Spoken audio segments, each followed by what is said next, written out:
My dear students, once again, welcome to all of you. According to your watching time, a very good morning, a very good afternoon, and a very good evening. In this lecture, we are going to learn how to solve linear equations in two variables. You know linear equations in two variables is also known as simultaneous equations. Okay student, in this lecture we are going to solve simultaneous equations by using Cramer's rule. Student, this Cramer's rule is also known as determinant method. Okay student, this Cramer's rule is also known as determinant method. Determinant method. तो exam में दोनों नाम में से किसी भी नाम से आ सकता है. Solve the following simultaneous equations by using Cramer's rule, या फिर ऐसे आ सकता है question solve the following simultaneous equations by using determinant method. Student, both the methods are same. दोनों मेथड सेम है, but there are two names of the same method. Okay student, Cramer's is a name of Swiss mathematician. Cramer is name of Swiss mathematician. ये Swiss country है, वहाँ एक mathematician हुए, उनका नाम क्या था? क्रेमर. और क्रेमर ने ही इस मेथड का इन्वेंशन किया, सो उनके ही नाम से इस मेथड का नाम है Cramer's rule. And also in this method we will use determinant. हम लोग क्या यूज करेंगे? Determinant. So this method is also known as determinant method. Before study this method, first we will study what is a determinant, and student how to find the value of a determinant. तो सबसे पहले हम लोग क्या पढ़ेंगे कि determinant क्या होता है और डिटरमिनेंट की वैल्यू कैसे फाइंड आउट करते हैं. So student, it's definition is the arrangements of numbers, the arrangement of numbers, the arrangements of numbers in equal rows and columns, in equal rows and columns within two vertical segments,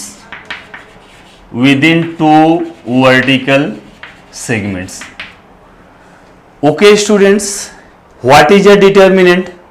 The arrangements of numbers. Arrangement करना है. किसका arrangement करना है? The arrangement of numbers. Numbers को इस तरह से arrangement करना है. किस तरह से अरेंजमेंट करना है? In equal rows and column within two vertical segments. Then student, this arrangement is known as determinant. Then this arrangement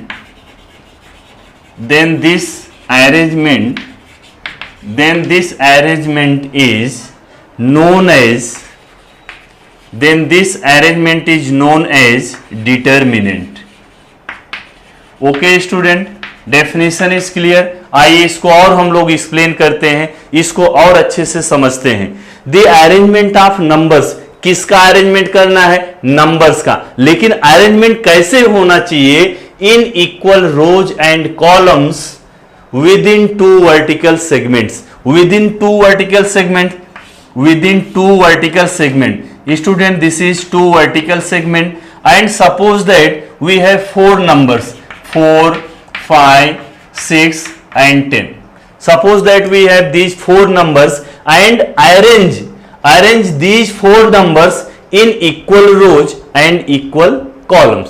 मतलब जितने रो में अरेंज करना है उतने column. Okay student, but within two vertical segment. तो ये चारों नंबर को किस में अरेंज करना है? दो वर्टिकल सेगमेंट के बीच में अरेंज करना है. अब उसके लिए एक कंडीशन है कि जितना रो होना चाहिए उतना ही कॉलम होना चाहिए. And you know what is row, space between two horizontal line. अच्छा ऐसे हमने ड्रॉ कर दिया, ऐसे हमने ड्रॉ कर दिया, then how many rows are there, 1 2 3 4, there are student there are 4 rows, how many rows are there, 4, this is first row and this is second row and this is third row and this is fourth row, okay student, and what do you mean by column, ऐसे हमने line draw कर दिया तो column इसमें कितना दिख रहा है, ये देखो first column, this is first column, this is second column.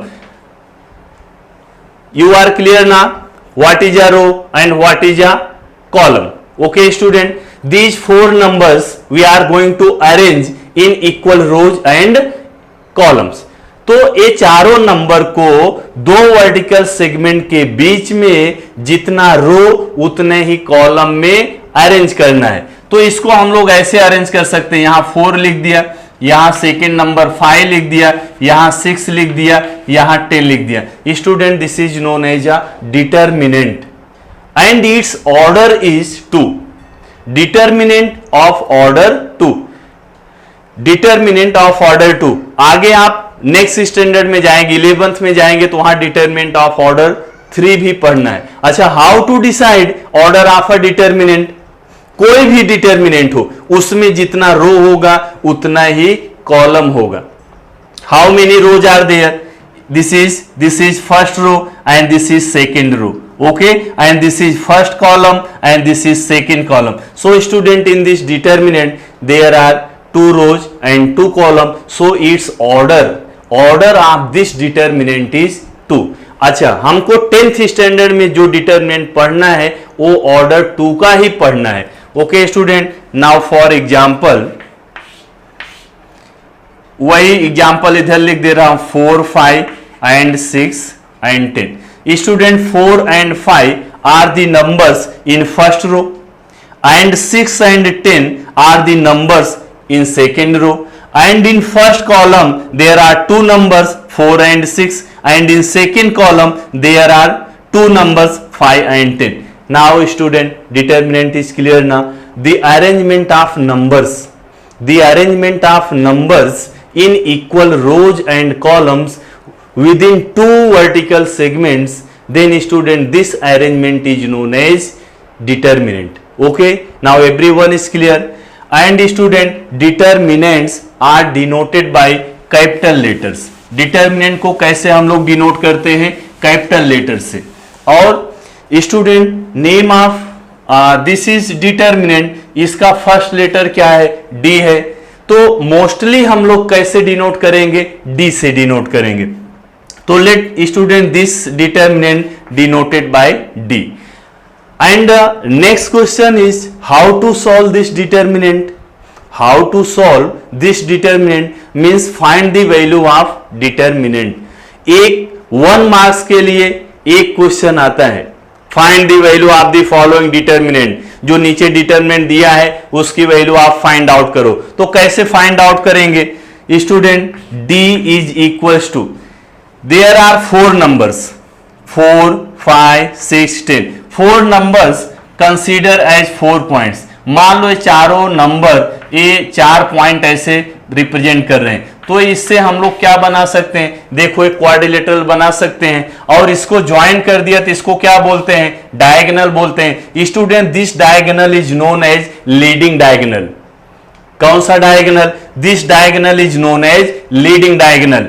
And second when we join these 2 opposite vertices, then this is known as second diagonal, okay student, this is known as leading diagonal element and this is known as second diagonal element, okay student। now see here, this 4 and 10 are the numbers at the position of leading diagonal, okay। 4 and 10 are the numbers at the position of leading diagonal, okay। then first we find the product of these 2 numbers, means 4 into 10, okay। सबसे पहले हमको ये दोनों का product निकालना, मतलब ये दोनों को मल्टीप्लाई करना है, 4 minus 10, then find the product of other numbers। other numbers are 6 and 5, 6 and 5. Then 10 4 ja 40, 6 5 ja 30, 40 minus 30 is 10. Student, the value of this determinant is 10. Understood? What is a determinant and how to find its value? चलो एक और example लेके हम लोग इसको clear करते हैं. Consider another example. Let d is equal to -4. यहां पर लिख दिया 2. ये दोनों के बीच में गैप होना चाहिए. Okay student, now consider this number is -3 and this is 2. Okay student, then how to find its value. तो हमेशा इस नंबर इस पोजीशन पे जो नंबर है इसका ही हम लोग पहले प्रोडक्ट फाइंड आउट करेंगे. किसका प्रोडक्ट फाइंड आउट करेंगे? First we find the product of these numbers -4 and 2. -4 into 2. Then we have to write the minus. ये माइनस फार्मूला का माइनस है, so we have to write the minus sign. Then find the product of remaining numbers. Remaining numbers are -3 and 2. -3 into 2. Therefore this d is equals to, this is minus and this is plus. Plus into minus is minus. 4 2 ja 8. And student, this minus into this minus, minus into minus is plus. 3 2 ja 6. Now student, here numbers having opposite sign. If numbers having opposite sign, then we subtract smaller number from bigger number, but we have to write the sign of bigger number. And 8 is bigger number and its sign is minus. 8 minus 6 is 2. So the value of this determinant is -2. I think everyone is clear about what is a determinant and how to find its value. Okay student? Now student, we are going to learn how to apply this Cramer's rule, this determinant method when we are going to solve simultaneous equation. मतलब अगर हमको simultaneous equation solve करना है और इस method से करना है तो हम लोग इस मेथड का यूज कैसे करेंगे, इस मेथड को अप्लाई कैसे करते हैं. तो आइए हम लोग सीखते हैं how to apply this method when we are going to solve simultaneous equation. Suppose that we have two equations a1x plus b1y is equal to c1. Let this is equation 1 and second a2x plus b2y plus b2y is equal to c2. Let this is equation 2. जो हमारा linear equation है कुछ इसी form में दिया रहेगा. Where student, where a1 b1 c1, a1 b1 c1 and a2 b2 c2 are real numbers. You know what are the real number? Real number क्या होता है? अभी 10th स्टैंडर्ड तक जितने भी टाइप का हमने नंबर्स पढ़ा है, चाहे प्लस में हो, चाहे माइनस में हो, चाहे फ्रैक्शन में हो, चाहे रूट में हो, all the numbers are real numbers. Understood ना? नंबर्स चाहे नेचुरल नंबर्स हो, होल नंबर हो, इंटीजर्स हो, रेशनल, इरेशनल, इवन, ऑड, किसी भी टाइप का नंबर, सारे नंबर किस में आते हैं? Real numbers. Okay student, set of all the numbers are known as real numbers. Okay student, real numbers are clear ना? ऐसे भी आप देखो a1x b1y c1, तो a1 b1 c1 इसके पोजीशन पे क्या रहता है? कोई नंबर्स रहता है, कांस्टेंट रहता है. a2 b2 c2 क्या है? ये भी रियल नंबर्स है, यहां कोई नंबर्स रहेगा, कोई कांस्टेंट रहेगा.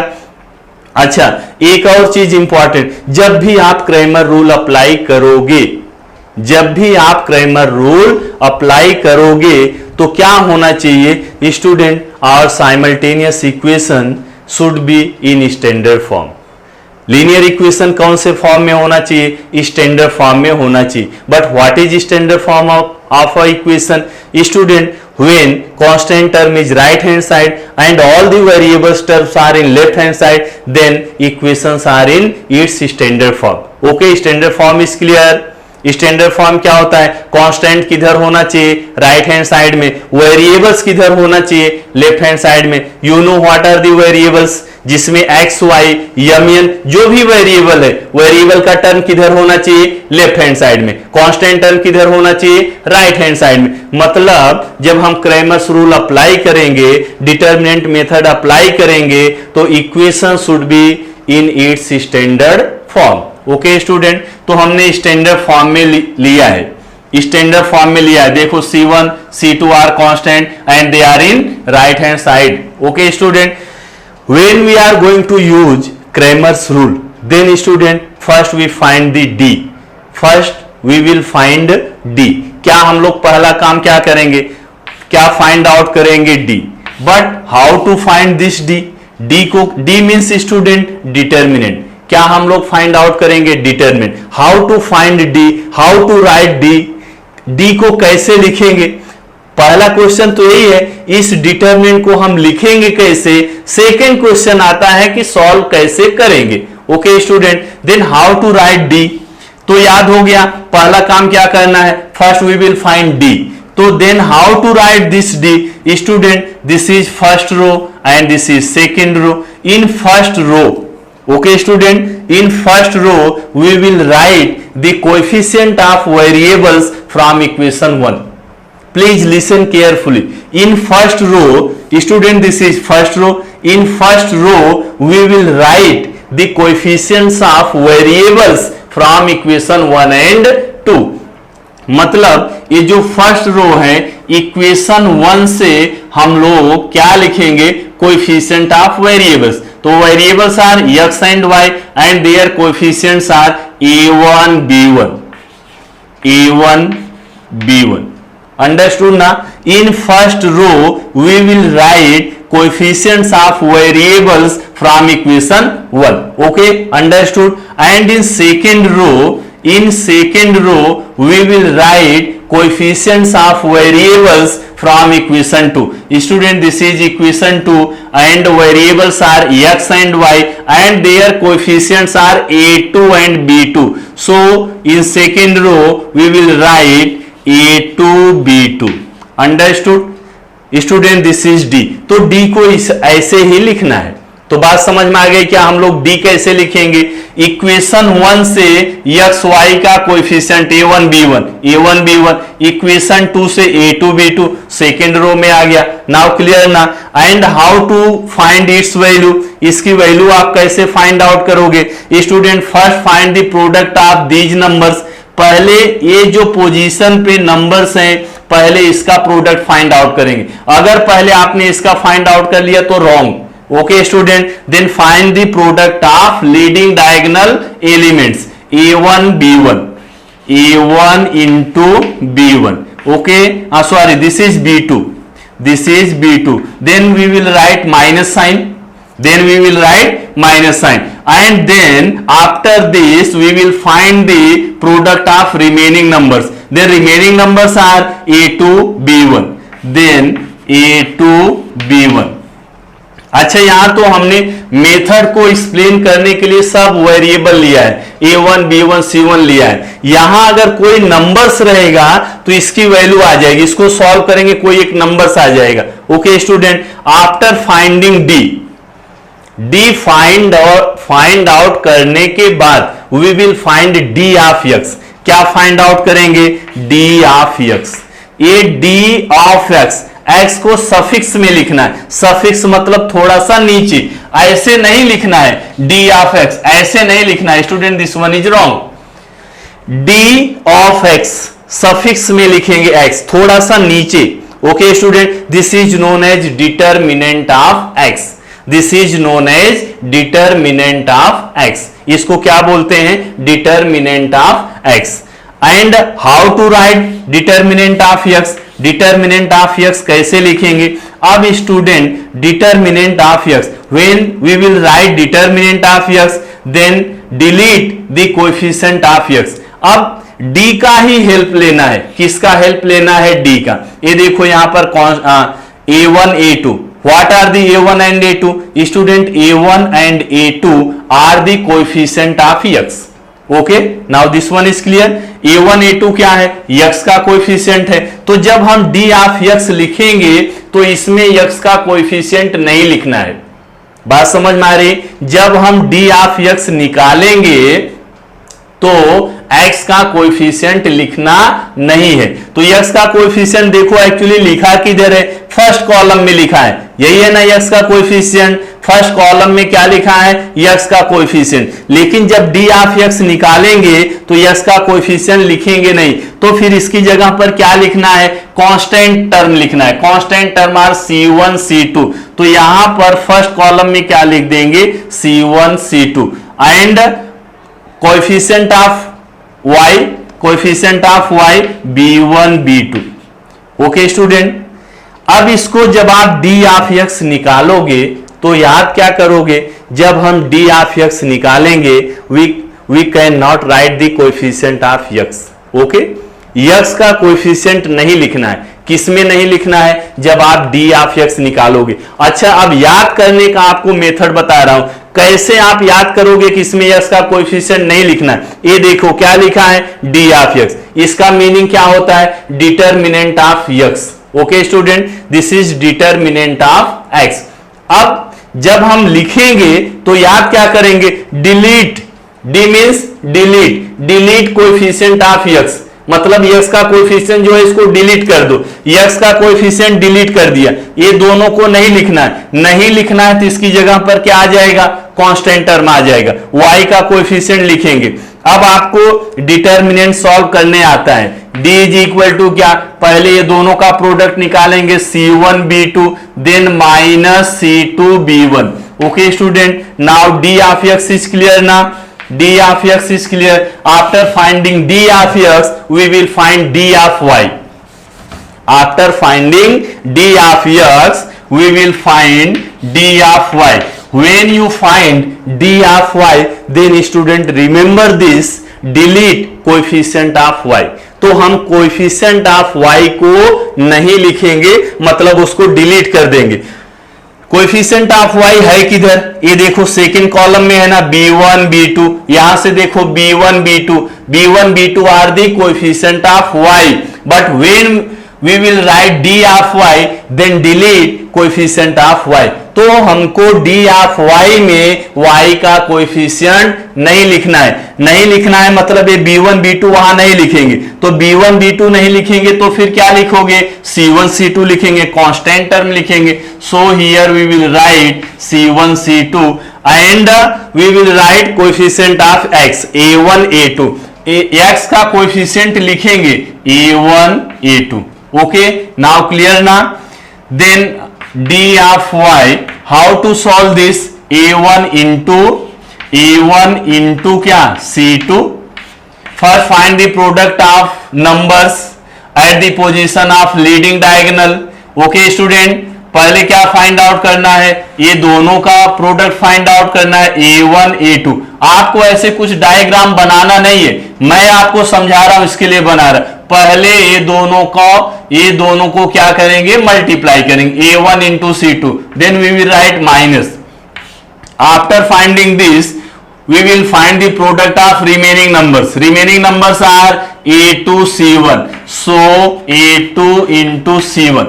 ओके स्टूडेंट, तो क्या क्या हमने फाइंड आउट कर लिया? d फाइंड आउट कर लिया, d of x find out कर लिया, d of y find out कर लिया। After finding d of x, d of y, then we will write by Cramer's rule. अब यहां पर हम लोग लिखेंगे by Cramer's rule, by Cramer's rule. Okay student, ये देखो इसमें हम लोगों ने डिटर्मिनेंट का यूज किया है, इसके लिए इस मेथड का नाम डिटर्मिनेंट मेथड भी है। अंडरस्टूड ना? Now student, after getting d of x and dy we will write by Cramer's rule। अब क्रैमर्स का रूल यहां पर अप्लाई हो रहा है। what is the Cramer's rule? Student, x is equal to होता है dx upon d and y is equal to dy upon d। क्या कर रहे हैं हम लोग? लीनियर इक्वेशन, साइमल्टेनियस इक्वेशन को सॉल्व कर रहे हैं। और सॉल्व करने का क्या मतलब? We will find the value of the variables and in this equations variables are x and y। It means we will find the value of x and the value of y। तो यहां पर क्या लिखेंगे, by Cramer's rule. ये कब लिखोगे, जब आप डी निकाल लोगे, डी ऑफ एक्स निकाल लोगे, डी ऑफ वाई निकाल लोगे। After getting D of X, D of Y, we will write by Cramer's rule x is equal to D X upon D and y is equal to D Y upon D. तो जो dx की value रहेगी यहां पर value put करेंगे। Now substitute the value of dx and d, then we get the value of x, and in this relation after substituting the value of dy and d we get the value of y. Okay student, method is clear. अगर कुछ doubt है तो अभी हम लोग सम करेंगे, question करेंगे, तो जो डाउट रहेगा वो क्लियर हो जाएगा। Okay student, now note down this. Now we will start practice set 1.3. Student, your first question is like activity. First question is activity question and you know what is a activity question. Solution में कुछ box रहता है, means कुछ step missing रहता है, हमको वही box को फिल करना होता है after solving the question. Okay student, you see this is a determinant, this is a determinant and how to find its value. You know how to solve a determinant. आपको मालूम है determinant को कैसे solve किया जाता है। तो first we will find the product of 3 and 5, 3 into 5। Okay student, देखो आगे बॉक्स बना है, कुछ इसमें बॉक्स है मतलब मिसिंग स्टेप है, तो उसको हमको भरना है। तो आइए पहले हम लोग क्या फाइंड आउट करेंगे, 3 into 5। ये देखो यहाँ लिखा है 3 into, तो यहाँ क्या आ जाएगा, ये बॉक्स में हम लोग क्या भरेंगे बताओ, 5। 3 into कितना हो गया, 5, minus 3 into 5 minus 4 into 2, minus 4 into 2, 4 तो लिखा है यहाँ पर, क्या लिख देंगे 2।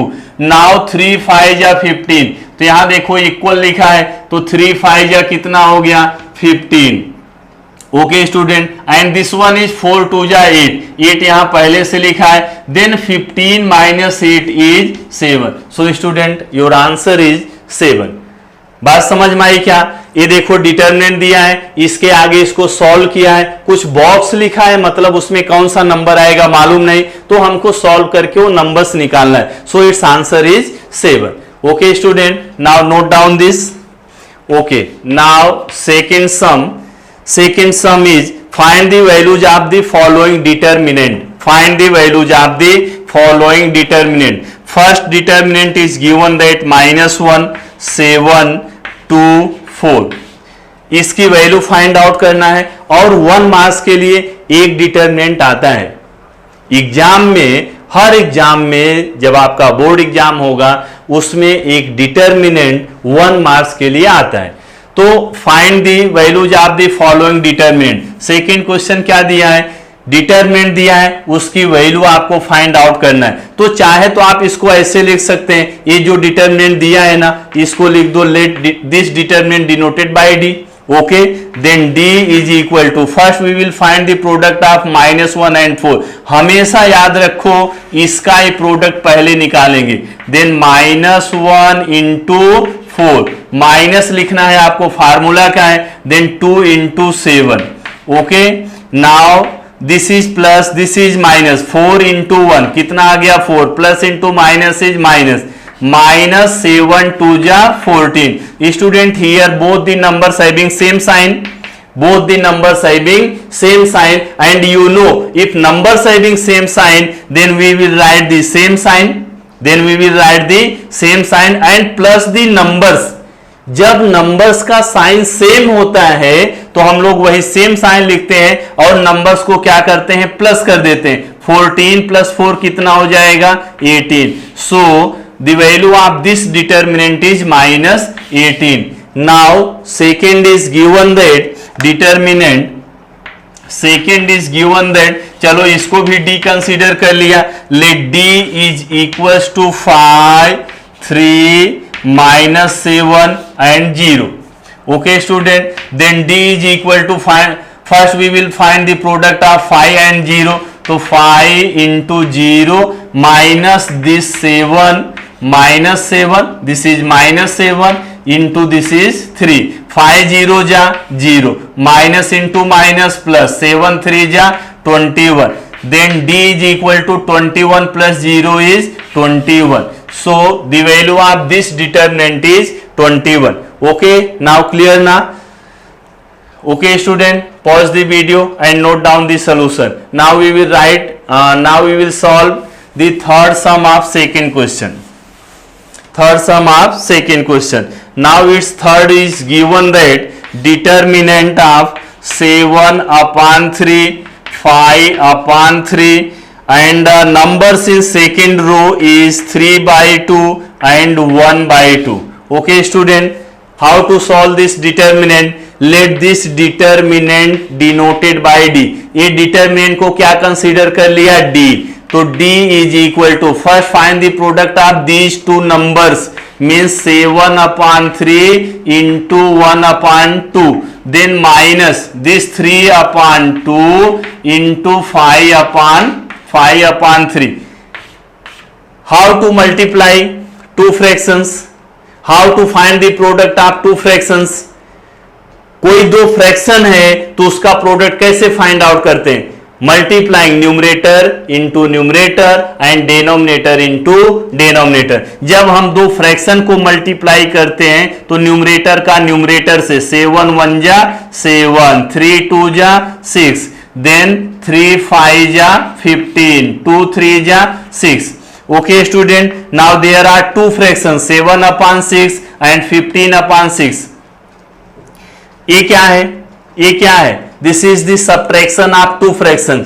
At which condition we subtract two fractions and add two fractions?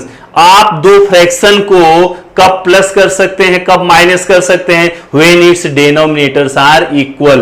जब डिनोमिनेटर इक्वल होगा तभी हम फ्रैक्शन को प्लस कर सकेंगे, तभी फ्रैक्शन को माइनस कर पाएंगे. तो यहां देखो 6 दोनों का डिनोमिनेटर सेम है तो हमको इक्वल करने की जरूरत नहीं है. अगर इक्वल नहीं होता है तो इक्वल कैसे करते हैं? बाय क्रॉस मल्टीप्लिकेशन और by taking LCM. Okay student, but in this two fraction denominators are equal, so we will write the same denominator 6 and numerators are 7 minus 15.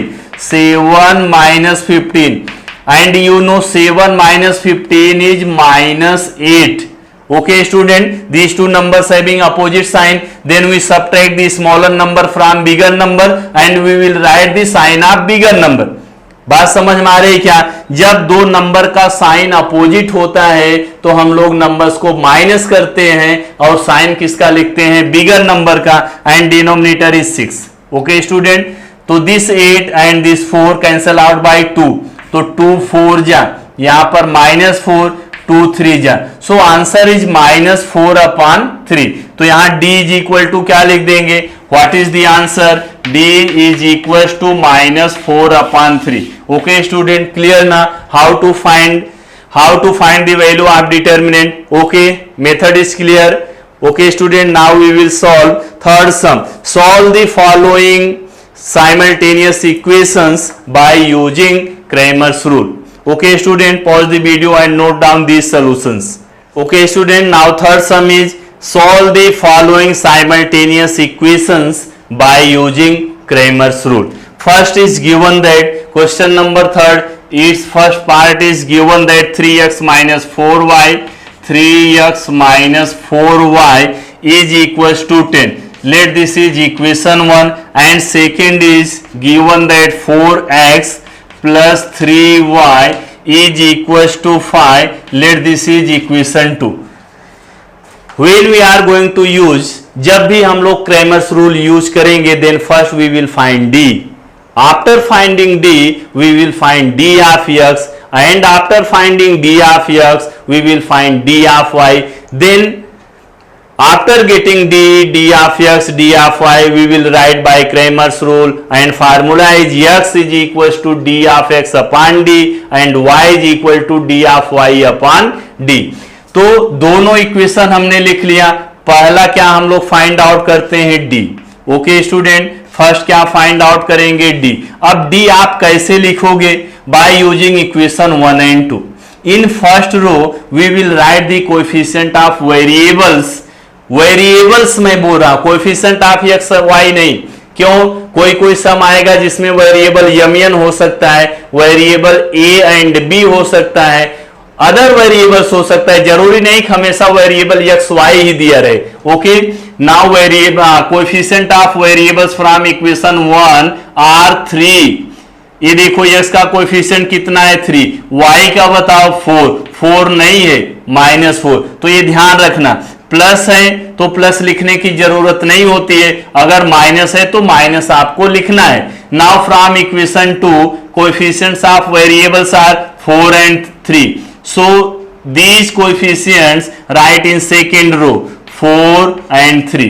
Okay student, now find the value of this determinant, this 3 into 3, 3 into 3, then we will write minus, then 4 into this -4.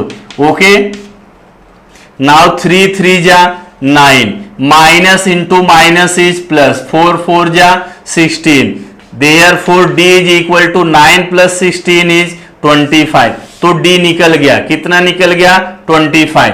After finding d we will find d of x। Okay, अगर समझो कोई equation है जिसमें variable x y नहीं है, यमियन है, तो वहां पर क्या फाइंड आउट करेंगे, d of m। Okay, clear ना, and d of n, clear. तो यहां पर वेरिएबल क्या है, एक्स वाई है, तो हम लोग क्या निकालेंगे, डी ऑफ एक्स, इसके बाद डी ऑफ वाई। अगर वेरिएबल समझो यहां पर यमियन होता तो क्या फाइंड आउट करते, D of M and D of N.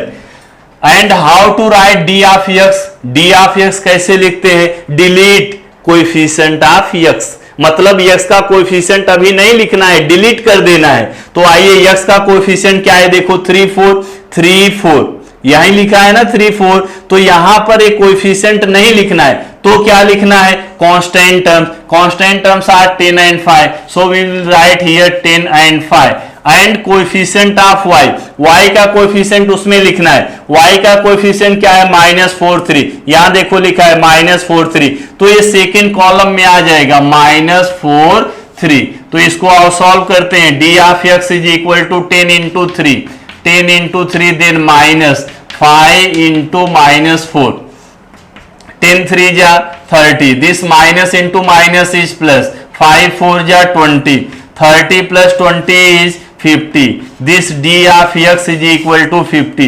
after finding d of x we will find d of y, क्या फाइंड आउट करेंगे, d of y।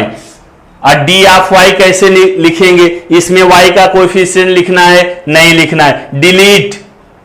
इसका मीनिंग क्या होता है, डिटरमिनेंट ऑफ y, लेकिन याद हमको कैसे करना है, delete coefficient of y, y का कोएफिशिएंट इसमें नहीं लिखना है। अच्छा, y का लिखा किधर है, ये देखो सेकंड कॉलम में, यही ना सेकंड कॉलम में, यहां d के ही हेल्प से आपको dx और dy निकालना है। तो y का कोएफिशिएंट लिखा किधर है, सेकंड कॉलम में, लेकिन वहां लिखना है क्या, ये नहीं लिखना है, तो इसके प्लेस पे क्या आ जाएगा, 10 and 5, तो सेकंड कॉलम में क्या लिख दिया, 10 and 5। इसमें x का कोएफिशिएंट लिखना है, x का कोएफिशिएंट क्या है, coefficients of x are 3 and 4, 3 and 4। चलो इसको अभी सॉल्व कर लेते हैं, चलो इसको सॉल्व करते हैं, क्या आ जाएगा, d of y is 3 into 5, 3 into 5, then minus 4 into 10, 4 into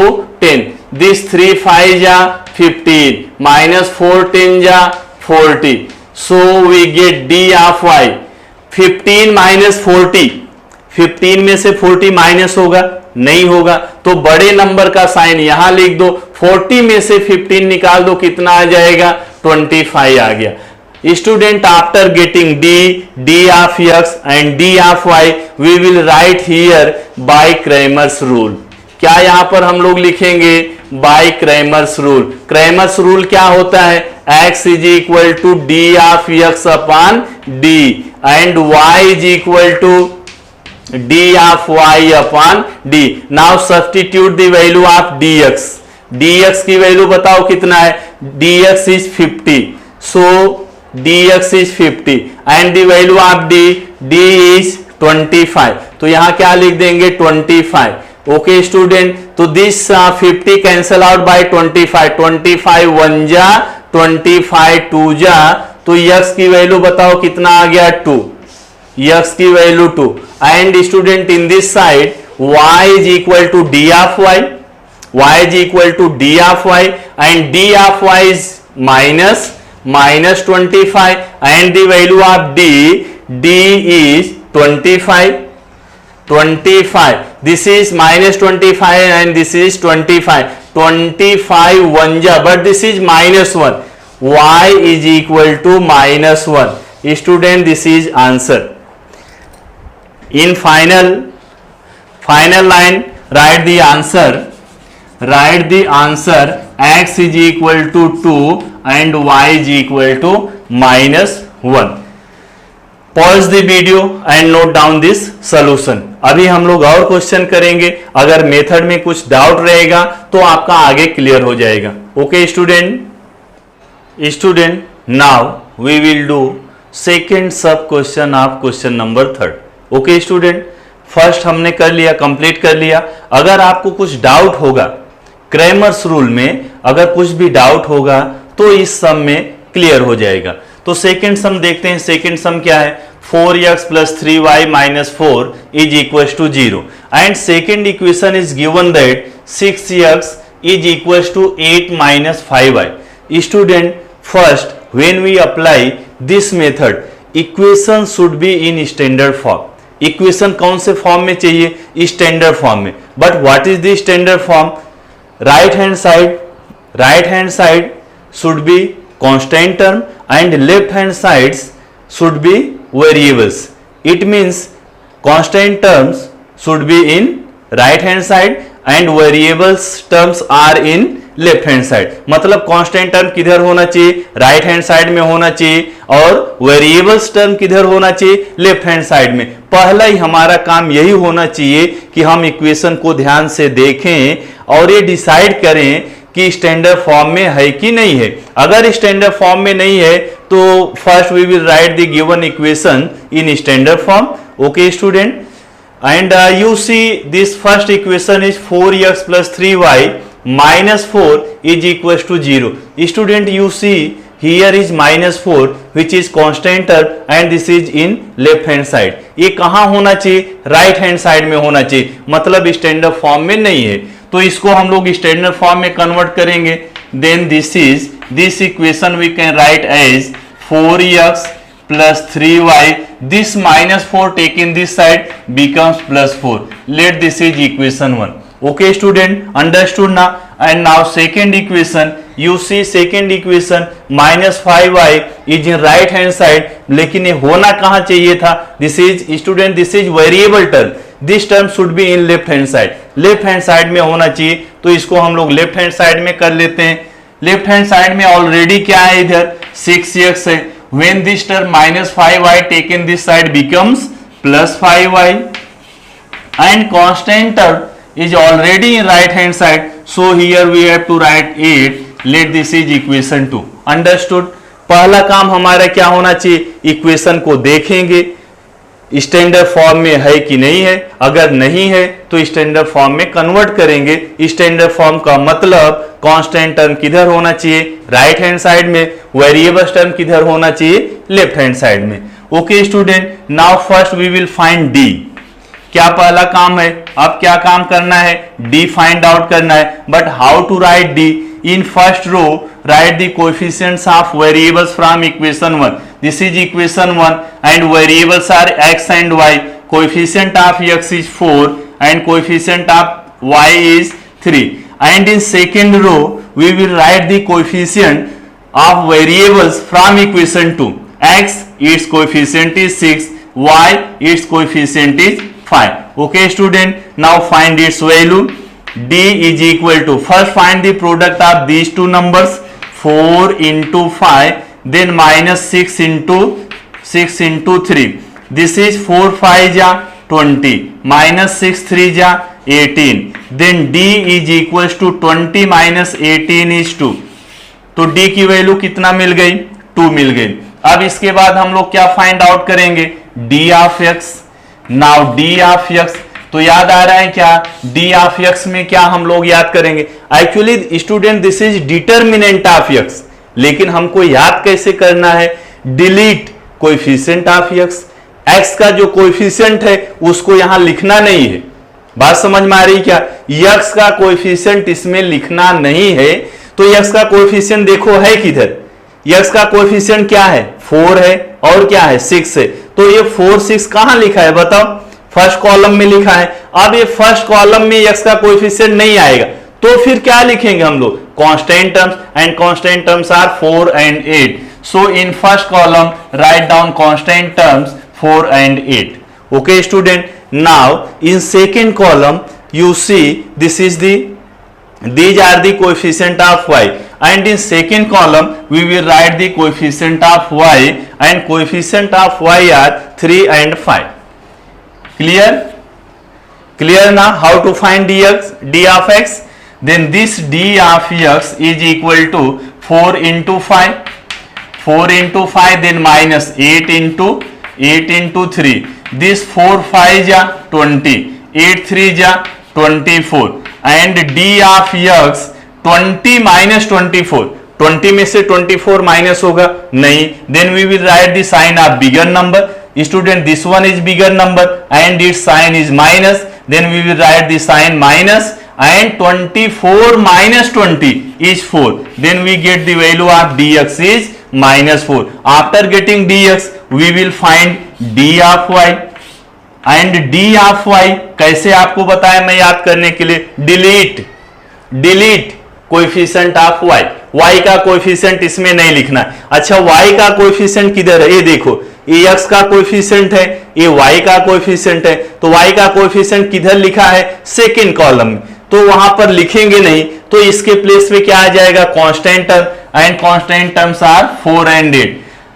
And now write down the coefficient of x. What's our coefficient of x? 4 and 6. तो यहां पर लिख देंगे 4 and 6. Now find its value. d of y is equal to 4 into 8, 4 into 8 minus 6 into 4. 4 8 ja 32. Now d of y is 4 8 ja 32 minus 6 4 ja 24. Then d of y 32 minus 24 is 8. Correct? Okay. Then we get d of y is 8. Student, after getting d of x and d of y, we will write by Cramer's rule. इसके बाद हम लोग क्या लिखते हैं? by Cramer's rule. इसके बाद Cramer's rule लिखते हैं. But what is the Cramer's rule? x is equal to dx upon d, and y is equal to d of y upon d. Now substitute the values of dx, d, and dy and d. Dx is, what is the value of dx? Dx is minus 4. Dx is minus 4 upon d. What is the value of d? D is 2. Then minus 4 divide by 2. 2 2 जा कितना आ गया? 2. 2 नहीं, minus 2. Okay, this is minus and this is plus. When we divide minus by plus, then we get minus. जैसे plus into minus होता है, ऐसे same division का है। माइनस को प्लस से डिवाइड करेंगे तो माइनस आएगा, प्लस को माइनस से डिवाइड करो, चाहे प्लस को माइनस से, माइनस को प्लस से, always we get minus sign. So student we get x is equal to -2 and in this side y is equal to d of y. d of y is 8. The value of d of y is 8 and d is 2. Then 2 4 ja y is 4. Okay student, y is 4. X is -2 and y is equal to 4. And write down your answer. X is equal to -2, y is equal to 4. अब exam में आपको text book नहीं मिलता कि आप पलट के answer देख लो. How to check your answer is correct और not? Substitute these values in given equation. If these values satisfied the given equation, then student it means our answer is correct. Otherwise our answer is wrong. Okay student. Now note down this solution. Okay student. Now see on your screen. These two sums are sub questions. Third and fourth sub questions are question number 3. First और second हमने किया और मुझे लगता है आपको बहुत अच्छे से समझ में आ गया होगा. तो ये जो थर्ड और फोर्थ सब क्वेश्चन आपको दिख रहा है स्टूडेंट, ये दोनों आपके लिए होमवर्क है. तो इसको ट्राई कीजिए, मुझे लगता है आप लोग कर लोगे, कुछ भी प्रॉब्लम नहीं होगा। अगर प्रॉब्लम होता है तो मुझे कमेंट करिए या फिर मुझे मैसेज करिए, मैं आपका हेल्प करूंगा। ओके, तो now we will do fifth sub question of question number 3। तो फिफ्थ मैं क्यों कर रहा हूं, इसके लिए ए भी स्टूडेंट ए भी सम इजी है, लेकिन मैं इसके लिए बता रहा हूं कि इसमें वेरिएबल चेंज हो गया, एक्स वाई नहीं है, अभी इसमें क्या आ गया, यम और यन आ गया, तो इसके लिए इसमें वेरिएबल चेंज हो गया, मैं इसके लिए आपको बता रहा हूं। बाकी सेम जो मेथड हमने सीखा है, जैसे करना है सेम टू सेम वैसे ही करना है। तो फर्स्ट हम लोग क्या निकालते हैं, डी निकालते हैं, then first we will find D. Okay student, how to write D? In first row we will write the coefficient of variables from equation 1. Student, this is equation 1 and variables are m and n and its coefficients are 4 and 6. So in first row write down coefficient of variables from equation 1, 4 and 6. Okay, clear now? And from equation 2 coefficients are 3 and 2. These two coefficients 3 and 2 write in second row. Now clear now how to write D and then find its value. Then D is equal to first किसका product हम लोग find out करते हैं, इस position पर जो numbers रहता है, तो 4 into 2 minus 3 into 6। Okay, then D is equal to 4 2 जा 8, 6 3 जा 18, 8 माइनस 18 इज माइनस 10। ये सबको क्लियर है ना? 8 माइनस 18, 8 में से 18 माइनस होगा नहीं, नहीं माइनस होगा तो माइनस लिख देंगे, sign of bigger number. 18 is bigger than 8, so we will write the sign of bigger number and 18 minus 8 is 10. Now clear na? D is clear. After D we will write D of m. Clear ना? इसके लिए मैं बता रहा था कि आपको कोई कंफ्यूजन न हो, जब वेरिएबल x रहेगा y रहेगा तो हम लोग d ऑफ x निकालेंगे, d ऑफ y निकालेंगे, लेकिन अभी वेरिएबल क्या है, m है, n है, तो हम लोग क्या निकालेंगे, d of m। After d of m we will find d of n। Okay student, बाकी मेथड सेम है, बाकी मेथड सेम है। d of m actual meaning is determinant of m, but हमको याद कैसे करना है, डिलीट कोएफिशिएंट ऑफ यम का कोएफिशिएंट हमको नहीं लिखना है, तो यम का कोएफिशिएंट क्या है, देखो 4 3, कहां लिखा है 4 3, फर्स्ट कॉलम में लिखा है, मतलब फर्स्ट कॉलम में हमको डिलीट करना है, इसको डिलीट करना है, तो क्या लिखेंगे, constant terms are 54, these are constant terms ना, 54 28, so here we will write constant terms 54 and 28, and now in second column we will write the coefficient of y, coefficient of n, coefficient of n are 6 and 2, so in second column we will write the coefficient of n 6 and 2. Okay, clear? Now solve this. D of m 54 into 2, 54 into 2 minus 28 into 6, चलो इसको multiply कर देते हैं, 2 4 जा 8, 2 5 जा 10, 108, इसको multiply कर देते हैं 28 इंटू 6, 6 8 जा 48, 4 कैरी, 6 2 जा 12, 4 कैरी है, कितना हो जाएगा 168, then 108 minus 168, student this number is bigger number, so we will write the sign of this bigger number minus 168 minus 108, तो कितना आ जाएगा 60, minus 60, D of m is minus 60. After D of m we will find D of n. Okay student, अब D of n means delete coefficient of n, n का coefficient हम लोग नहीं लिखेंगे। अच्छा, n का कोएफिशिएंट लिखा किधर है, सेकेंड कॉलम में, तो सेकेंड कॉलम में अभी हम लोग इसको नहीं लिखेंगे, तो इसको नहीं लिखेंगे, 6 और 2 को नहीं लिखेंगे, फिर क्या लिखोगे सेकेंड कॉलम में, constant terms are 54 and 28, 54 and 28, but in first column we will write the coefficient of m, coefficient of m are 4 and 3, 4 and 3. Now Now find its value. D of n is equal to 4 into 28, 4 into 28, then minus 3 into 54, 3 into 54. Okay student, 4 8 जा 32, 3 carry, 4 2 जा 8, 8 और 3 carry कितना हो गया 11, 112, minus 3 4 जा 12, 3 4 जा 12, 1 carry, 3 5 जा 15, 1 carry कितना हो गया 162, 112 minus 162. Student, this number is bigger, so we will write its sign minus 162 minus 112, 162 minus 112, 0 यहां पर कितना 5, तो कितना आ गया -50. D of n is equals to -50. Okay student, after getting D of m, D of n, we will write, क्या लिखते हैं इसके बाद, by Cramer's rule. By Cramer's rule, by Cramer's rule we can find the value of the variables. By Cramer's rule, by Cramer's rule, Cramer's rule कैसे लिखते थे, x is equal to dx upon d, लेकिन variable x नहीं है, क्या है variable m है, तो क्या लिखेंगे हम लोग, m is equals to d of m upon d and n is equals to d of n upon d. Now substitute the value of dm.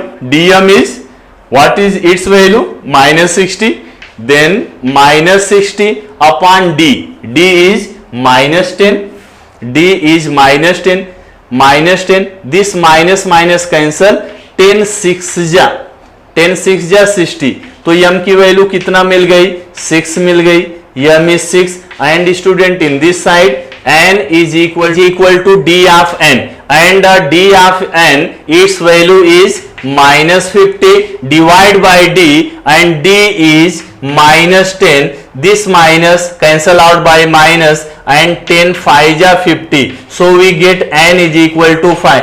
Student, this is the answer, m is equal to 6 and n is equal to 5 is the answer. But how to check your answer is correct or not? कैसे check करोगे कि आपका answer correct है कि नहीं है, by substituting these values in given equation. If these values satisfied the given equation, then it means answer is correct, otherwise answer is wrong. चलिए एक मैं आपको चेक करके बता रहा हूं. m की वैल्यू कितना 6 है, तो फर्स्ट इक्वेशन देखो क्या लिखा है 4m. ओके, m की वैल्यू कितना है 6, प्लस क्या लिखा है 6n and n is 5, तो यहां पर रख दिया 5. स्टूडेंट 4 6 जा 24 एंड 6 5 जा 30, ये कितना आ गया 4 6 जा 24 प्लस 6 5 जा 30, 30 प्लस 24 इज 54. ये देखो आपका राइट हैंड साइड आ गया, it means answer is correct. Now student pause the video and note down the solution. Okay student, और अब हम देखते हैं last sub question of question number 3. Last sum है, पूरे प्रैक्टिस सेट का लास्ट है.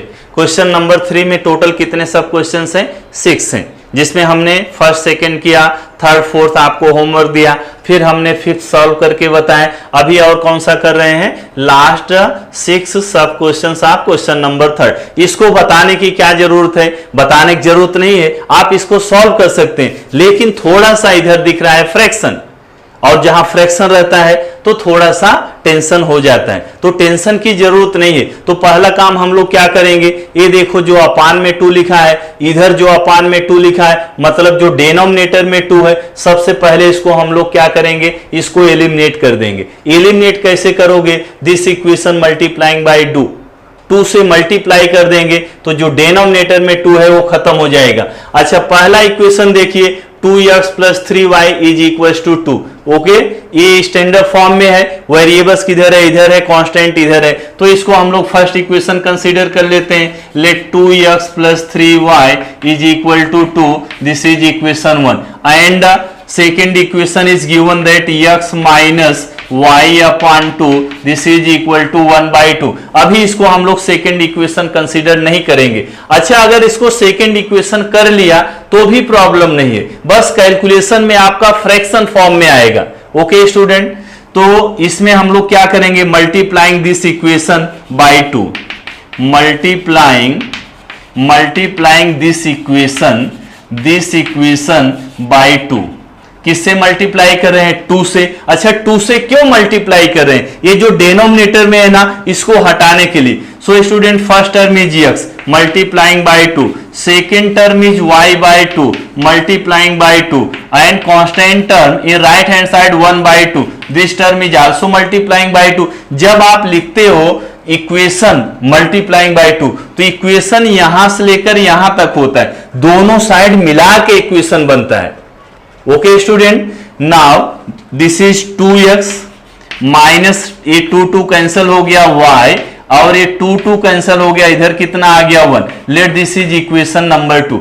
ये देखो इक्वेशन 1 है, ये इक्वेशन 2 है। अब आपको ये दोनों पे ध्यान रखना है, ये first equation and this is second equation. तो फर्स्ट हम लोग क्या फाइंड आउट करते हैं, डी। अब डी कैसे फाइंड आउट करेंगे, फर्स्ट रो में क्या लिखोगे, in first row we will write the coefficients of variables from equation 1. From equation 1 coefficients of variables are 2 and 3. So this 2 and this 3 write in first row 2 and 3. Okay, understood? And from equation 2 write the coefficients in second row. Second row में क्या लिखेंगे, x का coefficient 2, y का coefficient कितना है 1, नहीं 1 नहीं है, क्या है -1 है। तो इस पे ध्यान रखना, +1 -1 या साइन पे विशेष ध्यान आपका होना चाहिए। ओके स्टूडेंट, चलो इसको सॉल्व कर लेते हैं। 2 इंटू -1, 2 इंटू कितना -1, then -2 into 3, 2 into 3, this is plus and this is minus, 2 into 1 is 2, minus आ जाएगा, plus into minus is minus, -2 3 जा कितना आ गया 6। तो डी बताओ कितना आ जाएगा, D is equal to -2 -6, both the numbers having same sign. अब ऐसा मत करना कि माइनस माइनस प्लस लिख दो, माइनस माइनस प्लस नहीं होता, माइनस इंटू माइनस प्लस होता है। तो इंटू कर रहे हो क्या, नहीं इंटू नहीं कर रहे ना, तो इसको क्या बोलते हैं हम लोग, इसको सिंप्लीफाई कर रहे हैं according to their sign. If student, if numbers having same sign then we have to write the sign and plus the numbers. 2 और 6 को प्लस करेंगे कितना आ जाएगा 8, तो d की वैल्यू कितना हो गई -8। अब इसके बाद d आपको मिल गया, तो फिर आप क्या निकालेंगे, d ऑफ x निकालेंगे, और d ऑफ x मींस क्या, delete coefficient of x, x का कोएफिशिएंट डिलीट कर दो, ये यही है ना x का कोएफिशिएंट। अरे x का कोएफिशिएंट देखो, x का कोएफिशिएंट 2, x का कोएफिशिएंट 2 फर्स्ट रो में लिखा, सॉरी फर्स्ट कॉलम में लिखा है, तो इसको हमको क्या करना है, डिलीट करना है। डिलीट मतलब वहां लिखना नहीं है। अच्छा, इसको नहीं लिखोगे तो क्या लिखोगे, कांस्टेंट टर्म। ये देखो इक्वेशन 1 का कांस्टेंट टर्म क्या है 2, इक्वेशन 2 का कांस्टेंट टर्म क्या है 1, तो यहां पर क्या लिख देंगे 2 1। बात समझ में आ रही। And in second column we will write the coefficient of y, coefficient of y are 3 and -1, 3 and -1। चलो इसको सॉल्व करो, कितना आ जाएगा 2 into -1, then -1 into this 3, this is -2, ये प्लस है, minus plus into minus is minus, -3 1 जा 3, this is -5, d of x is -5. After getting d of x, we will find d of y. Okay, student, how to write d of y? By deleting the coefficient of y. Coefficient of y कहाँ रहेगा, second column में। अब second column में इसको delete करना, वहां लिखना नहीं है, तो सेकेंड कॉलम में क्या लिखेंगे, constant terms, and constant terms are 2 and 1, 2 and 1. And in first column we will write the coefficient of x, and coefficient of x are 2 2. Then solve this, 2 into 1, then -2 into 2, 2 1 जा 2, -2 2 जा 4। बताओ d of y की value बताओ, d of y बताओ कितना आ गया, 2 minus 4 is minus 2. Now everybody is clear. D of y is minus 2. 2 minus 4. These two numbers having opposite sign. If numbers having opposite sign, then we will write the sign of bigger number and subtract the smaller number from bigger number. Okay student, 2 minus 4 is minus 2. And after getting d of x, d of y, we will write by Cramer's rule. इसके बाद हम लोग क्या लिखते हैं? Cramer's rule. By Cramer's rule. What is the Cramer's rule? X is equal to d of x upon d and y is equal to d of y upon d. Now substituting the values of dx, d of y and d. Therefore, x is equal to d of x. What is the value of dx? Minus 5. This is minus 5 upon d. d is minus 8. तो minus 8 यहां लिख दिया, तो minus minus cancel, minus minus cancel, x is equal to कितना आ गया? 5 upon 8. 5 upon 8. This is the value of x. And in this side y is equal to d of y. d of y is minus 2 and d is minus 8. d की value कितना है? Minus 8. तो minus minus cancel, 2 1 जा 2, 2 4 जा, बताओ y की value कितना आया? 1/4. Okay student, y is 1/4 and x is 5/8. These are the answer. तो इस तरह से आपका एक्सरसाइज कंप्लीट हो गया और वीडियो के लास्ट में आपको होमवर्क दिया रहेगा. वो सारा का सारा होमवर्क आपको ट्राई करना है और मुझे इन्फॉर्म करना है कि आपने होमवर्क किया कि नहीं किया. Okay student, now pause the video and note down this solution. Okay, thank you.